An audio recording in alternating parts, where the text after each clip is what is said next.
नमस्कार दोस्तों, आप सभी का मिशन जिंदगी चैनल पर स्वागत है। दोस्तों, अक्सर कहा जाता है कि समझदार व्यक्ति वही है जो बोलने से ज्यादा सुनने में विश्वास रखता है। मौन रहना एक कला है और यकीन मानिए, यह जितना सुनने में आसान लगता है, उतना ही ज्यादा कठिन काम है जो हर कोई नहीं कर पाता। चुप रहने के कई नुकसान हैं, लेकिन सही जगह चुप रहने के कुछ ऐसे फायदे भी हैं जिन्हें जानना उन लोगों के लिए तो बहुत आवश्यक है जो अक्सर हर जगह बोलने या जवाब देने की आदत रखते हैं। इस वीडियो में ऐसी 10 जगहों के बारे में बताया गया है जहां हमें हमेशा खामोश रहना चाहिए। इन स्थानों पर चुप बैठने वाला व्यक्ति जीवन भर सुखी रहता है। साथ ही अगर इन 10 स्थानों पर व्यक्ति गलती से भी अपना हस्तक्षेप कर दिया तो आगे चलकर वह बहुत बड़ी मुसीबत में फंस सकता है। दोस्तों, एक बार की बात है, संध्या काल का समय था। एक गुरु अपने सभी शिष्यों को बुलाते हैं और कहते हैं, कल सुबह सभी लोग स्नान करने के तुरंत बाद हमारी कुटिया के सामने उपस्थित हो जाना। सभी शिष्य हैरान रह जाते हैं कि हम लोगों ने कुछ गलती की है क्या। लेकिन कुछ शिष्य यह कहते हैं कि हो सकता है गुरुजी कल सुबह कुछ अच्छी बात बताने वाले हों। सब लोग रात को सही समय पर सो जाते हैं और सुबह उठकर सभी लोग नदी में स्नान करने के बाद वापस गुरुजी के सामने उपस्थित हो जाते हैं। गुरु कहते हैं, आज हम तुम सबको चुप रहने के फायदे के बारे में बताऊंगा। गुरु कहते हैं, यह 10 ऐसे मौके हैं जहां पर चुप रहने से लाभ होता है और बोलने से नुकसान। गुरु कहते हैं कि अगर आप इन 10 मौकों पर शांत हो गए, यानी मौन हो गए, तो आप जो चाहेंगे वही मिल जाएगा। जिंदगी में चमत्कारिक बदलाव शुरू हो जाएंगे। गुरु कहते हैं कि पहला ऐसा मौका जहां व्यक्ति को चुप रहना चाहिए, जहां आपके पास तथ्य ना हो। गुरु ने कहा, अगर आपके पास कोई तथ्य नहीं है तो वहां चुप रहने में ही भलाई है। चुप बैठने से दिमाग में नई कोशिकाओं का निर्माण होता है और इससे ज्ञान की वृद्धि होती है। बोलने में भलाई वही है जहां आपको किसी चीज के बारे में पूरा ज्ञान हो। अगर आप बिना तथ्य के कहीं बोलते हैं या फिर बेवजह बोलते हैं, तो आपका वहां मजाक भी बन सकता है। अगर आपके पास पर्याप्त जानकारी नहीं है, ऐसी जगह पर बोलने से आपका मजाक तो बनेगा ही साथ लोगों का भरोसा भी आपसे उठने लगेगा। इसलिए ऐसी जगह शांत ही रहो जहां तुम्हें पता ना हो क्या बोलना है क्या नहीं। कई बार कुछ लोग ऐसे होते हैं जो हर जगह अपनी उपस्थिति बताने लगते हैं। उन्हें पता नहीं होता है कि क्या हमें बोलना है, लेकिन फिर भी बोलते जाते हैं और फिर बाद में दूसरे लोग उनके जाने के बाद उनका मजाक भी उड़ाते हैं। इसलिए जब तक आपको उस तथ्य के बारे में अच्छा ज्ञान नहीं है, उसके बारे में पता नहीं है, तो वहां चुप रहना ही ज्यादा समझदारी है। दूसरा, जहां आपके शब्दों से किसी को पहुंचे ठेस। आगे गुरु ने कहा, दूसरा ऐसा मौका जहां व्यक्ति को चुप रहना चाहिए, जहां आपके शब्द किसी को मानसिक ठेस पहुंचा रहे हैं, तो वहां चुप हो जाना चाहिए। कमजोर व्यक्ति के बारे में कुछ भी बोलकर आप महान नहीं बन सकते हैं। महान आप किसी का साथ देने में बनेंगे। कई बार होता है कि कुछ लोग अपने से छोटे व्यक्ति को भला बुरा कहते रहते हैं। सामने वाला इंसान कद से तो आपसे छोटा है, आपको कुछ नहीं बोलेगा, लेकिन आप उसकी नजरों में गिरते चले जाएंगे। हो सकता है कि कल वह भी आपसे पद में बड़ा हो जाए। पद में जब वह आपसे बड़ा हो जाएगा, तो आज जो रवैया आपका उसके साथ है, आने वाले समय में वह भी आपके साथ वही करेगा। आप किसी को नीचा दिखाकर बड़ा नहीं बन सकते हैं। बड़ा बनना है तो अपने से छोटे का भी इज्जत करना सीखें और साथ ही साथ बड़े लोगों का भी सम्मान करना सीखें। लोगों को लगता है कि अगर वह अकड़ कर बोलेंगे और सामने वाले को नीचा गिराने की कोशिश करेंगे तो वह बड़े बन जाएंगे। तो यह उन सब की भूल है। बड़े होने की बजाय आप उनकी नजरों में गिरते चले जाएंगे। गुरु ने आगे कहा, इसलिए शिष्यों, जब भी बोलना आदर भाव से बोलना ताकि तुम्हारी बात लोगों को अच्छी लगे बोलने में। भाई बहन, माता पिता, मित्र इत्यादि संबोधन शब्दों का इस्तेमाल जरूर करना। इससे तुम्हारी मान प्रतिष्ठा तो बढ़ेगी ही साथ लोगों की नजरों में तुम समझदार व्यक्ति बनते जाओगे। तीसरा, जहां पर क्रोध या घृणा करने वाले लोग हों। गुरु ने आगे कहा, तीसरा ऐसा मौका जहां पर व्यक्ति को चुप रहने में ही भलाई है। जब कोई अपना या सगा संबंधी आप पर क्रोध कर रहा हो, आपका अपमान कर रहा हो, तो आपको उस वक्त चुप रहना चाहिए ताकि सामने वाले का गुब्बारा पूरी तरह से फट जाए। आप यदि सही हैं तो उससे कतई माफी ना मांगे और चुप रहकर ही सही समय का इंतजार करें। वह खुद ही आपसे माफी मांग लेगा जब उसे अपनी गलती का एहसास हो जाएगा।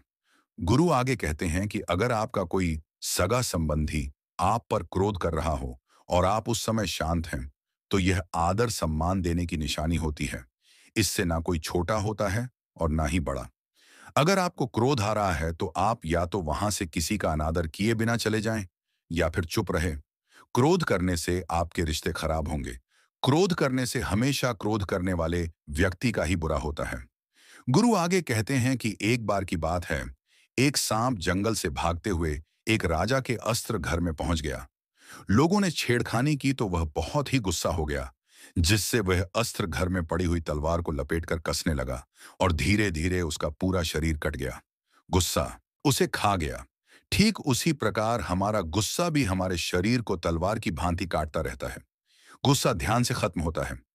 प्रतिदिन अगर आप ध्यान की मुद्रा में बैठते हैं तो आपका गुस्सा आपके नियंत्रण में रहेगा। गुरु आगे कहते हैं कि एक तो यह तरीका है कि आप प्रतिदिन ध्यान का अभ्यास करें। इससे जो आपके शरीर में हार्मोन्स गुस्से को बढ़ावा देते हैं, वह तुम्हारे नियंत्रण में रहेंगे, जिससे तुम्हारा शरीर गुस्से पर आसानी से काबू पा लेगा।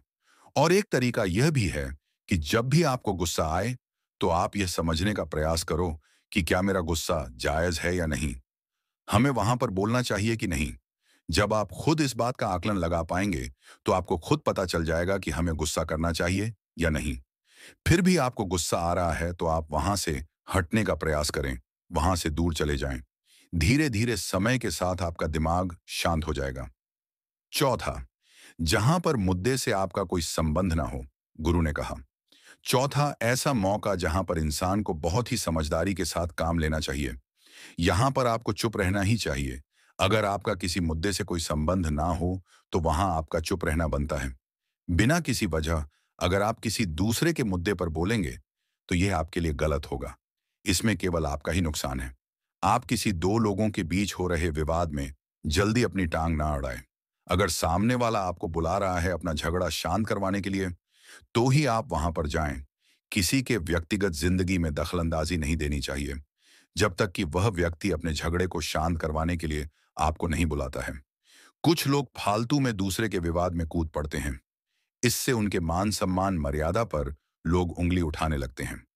पांचवा, जहां आपके शब्दों से किसी मित्र को हानि पहुंचे, गुरु कहते हैं कि पांचवा ऐसा मौका जहां पर व्यक्ति को बहुत ही समझदारी के साथ चुप रहना चाहिए। अगर आपके शब्द सामने वाले के परिवार या मित्रों के प्रतिष्ठा के बारे में बुरी झलक दिखा रहे हैं, तो वहां आपको चुप रहना चाहिए। किसी के परिवार या फिर मित्र के बारे में बुरा बोलने से केवल आप ही बुरा बनेंगे। जो चीज आसानी से खत्म की जा सकती है, उसे अपने शब्दों से बड़ा ना करें। बिना चिल्लाए बात करने का प्रयास करते रहना चाहिए। किसी पर चिल्लाने से आपके व्यवहार के बारे में पता चलता है। ज्यादा बोलने से चीजें हमेशा खराब ही होती हैं। कई बार कुछ रिश्ते ज्यादा तेज बोलने के कारण टूट जाते हैं। इसलिए अपनी आवाज में मीठापन लाएं। आपके शब्दों से आपके मित्रों को हानि नहीं पहुंचनी चाहिए। कभी कभी दोस्तों के साथ जब हम मजाक करते हैं तो ध्यान रहे, आपके शब्दों से किसी का अनादर ना हो। मजाक को भी हमेशा शब्दों के माने में ही रखें। जहां किसी को शब्दों से चोट लगे, वहां चुप हो जाएं। ज्यादा बोलने से हमेशा नुकसान ही होता है। किसी और की प्रतिष्ठा को अपने शब्दों के माध्यम से हानि नहीं पहुंचानी चाहिए। यदि आपके शब्दों से किसी और की प्रतिष्ठा को ठेस पहुंच रही है, तो वहां आपको चुप हो जाना चाहिए। छठा, जहां कोई कर रहा हो किसी की बुराई, गुरु कहते हैं कि छठा मौका जहां व्यक्ति को चुप रहना चाहिए। जब कोई आदमी आपके सामने किसी तीसरे आदमी की बुराई कर रहा हो, तब तुम्हें चुप रहकर बस सुनना चाहिए। अपनी राय व्यक्त नहीं करना चाहिए, क्योंकि जो आज आपके सामने किसी तीसरे की बुराई कर रहा है, वह कल किसी और के सामने आपकी भी बुराई कर सकता है। यदि आपने कुछ कहा है तो नीति शास्त्र के अनुसार जो अपने मुंह को बंद रखता है और बुद्धि से काम करता है, वही इंसान समझदार होता है। किसी के बारे में बिना जरूरत के बोलना, किसी के बीच में बोलना, यह गलत बात है। कभी कभी हमारे लिए बुद्धिमानी इसी में होती है कि हमें अपना मुंह ऐसी जगह पर नहीं खोलना चाहिए। सातवां, जब कोई नहीं समझे आपकी भावना, गुरु आगे कहते हैं, यदि आपको लग रहा है कि कोई व्यक्ति आपकी भावना, दुख या परेशानी को शब्दों में नहीं समझ रहा है, यदि आपको लग रहा है कि सामने वाला व्यक्ति आपकी भावना या दुख को या आपकी जो परेशानी है उसको वह समझ नहीं पा रहा है, या समझने का प्रयास ही नहीं कर रहा है, या वह आपको ध्यान से सुन ही नहीं पा रहा है, तो ऐसे व्यक्ति के सामने आप चुप ही रहें, क्योंकि ऐसे लोगों को आपकी भावना या दुख से कोई मतलब नहीं होता है। ऐसे लोगों को अपना राज बताकर आप बाद में पछताएंगे ही। इसीलिए हर किसी को अपने मन की बात नहीं बतानी चाहिए। अगर आपको लग रहा है कि सामने वाला आपकी बात को नहीं समझ पा रहा है, आपकी भावनाओं को नहीं समझ पा रहा है, तो वहां पर आपको नहीं बोलना चाहिए। जब आपको लगने लगे कि सामने वाला आपकी भावनाओं को ठीक से समझ रहा है, आप जो कह रहे हैं वह ठीक से सुन रहा है, तभी आप अपनी बात उससे कहें। 8वां, जब कोई इंसान अपना दुख व्यक्त करे, गुरु कहते हैं, 8वां मौका जहां पर व्यक्ति को चुप रहना चाहिए। यदि कोई इंसान अपने दुख या परेशानी को आपको बता रहा है, तो इसका मतलब यह है कि वह आपको अपना समझ रहा है। ऐसे में तुरंत ही उसे समाधान बताने की बजाय चुप रहकर उसके दुख या समस्या को सुने। उसके दुख या समस्या को किसी और को ना बताएं। वह इसलिए नहीं बता रहा कि आप उनकी समस्याओं का समाधान कर देंगे, बल्कि वह इसलिए भी बता रहा है कि सामने वाला उसकी बात को समझ रहा है। कई बार बताने से दुख कम हो जाते हैं। आपको अपना दुख इसलिए बता रहा होगा, उसे लग रहा होगा कि आप उसकी बात को समझ रहे हैं। दुख बांटने से कम हो जाता है। इसलिए जब कोई व्यक्ति अपना दुख आपसे व्यक्त करे, तो आप चुप होकर उसकी बात ध्यान से सुने, ताकि उसके दुख कम हो जाए, मन का बोझ कम हो जाए। 9वां, जहां पर दुष्ट प्रकृति के लोग हों। गुरु आगे कहते हैं कि 9वीं ऐसी जगह जहां आपको चुप रहना चाहिए, जहां पर दुष्ट प्रकृति के लोग रह रहे हों और गाली गलौज कर रहे हों, तो आप वहां पर मत जाइए। ऐसी जगहों से आप चुपचाप निकल जाएं, अर्थात अपनी प्रतिक्रिया दिए बिना वहां से चले जाएं। क्योंकि जिसकी जुबान खराब होती है, जो दुष्ट प्रकृति के लोग होते हैं, उनको आप ऐसे समय में नहीं समझा सकते हैं। जब उनका दिमाग पूरी तरह से शांत हो जाए, तभी वे आपकी बात सुनेंगे। इसलिए जहां पर दुष्ट प्रकृति के लोग हों, आपकी बात को ना मानते हो और ना ही सुनते हो, वहां पर नहीं बोलना चाहिए। 10वां, जब आप सफलता प्राप्त कर ले, गुरु कहते हैं कई बार होता है कि कुछ लोग जो सफलता को बहुत जल्दी अर्जित कर लेते हैं, तो वे हर जगह अपनी सफलता का ढिंढोरा पीटने लगते हैं। ऐसे में क्या होता है कि कई लोग आपकी सफलता से खुश नहीं होते हैं।